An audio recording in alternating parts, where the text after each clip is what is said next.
பிரதமரோட தமிழகம் வருகை அந்த திட்டங்கள் என்ன?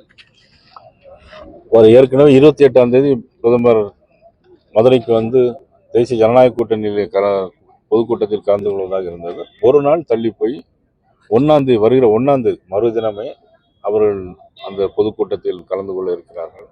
ஏற்கனவே மதுராந்தகத்தில் நாங்கள் ஒரு பொதுக்கூட்டமாக நடத்த வேண்டும் என்றுதான் நினைத்தோம். ஆனால் அது உங்களுக்கெல்லாம் தெரியும், கிட்டத்தட்ட 5 பேர் கலந்து கொண்ட மாநாடு போல மிக சிறப்பான முறையில் அமைந்தது. அது தேசிய ஜனநாயக கூட்டணியில் மிகப்பெரிய ஒரு உத்வேகத்தையும் எழுச்சியும் இன்னைக்கு மக்களுக்கும் ஏற்பட்டிருக்கிறது.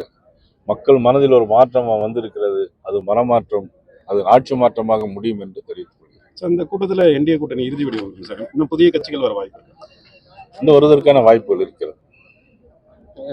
தேசிய ஜனநாயக கூட்டணிக்கு தமிழ்நாட்டில் வந்து எடப்பாடி பழனிசாமி தலைவர் அப்படின்னாலும் பாஜக சார்பில் ஒரு குழு அமைச்சிருக்கு பேச்சுவார்த்தைக்காக அப்படிங்கிறது ஒரு சர்ச்சை இருக்கு. இல்லை, இதுவரைக்கும் அந்த மாதிரி ஒரு குழு ஒன்றும் அமைக்கல, பேச்சுவார்த்தைக்கு ஒரு குழு அமைக்கல.